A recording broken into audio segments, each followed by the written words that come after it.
साँचो आराधना भनेको के हो त? आराधना भनेको केवल गीत गाउनु, लय हालेर कराउनु मात्र होइन।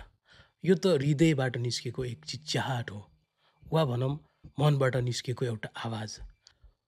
जब हामी आराधना गर्छौँ, के हामी केवल शब्दबाट मात्र आराधना गर्छौँ वा आत्मादेखि आराधना गर्छौँ त?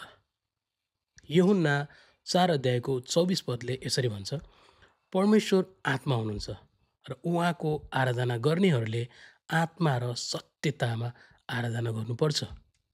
त्यसैले आराधना भनेको टुटिएको हृदय लिएर परमेश्वरको सामु झुक्नु हो।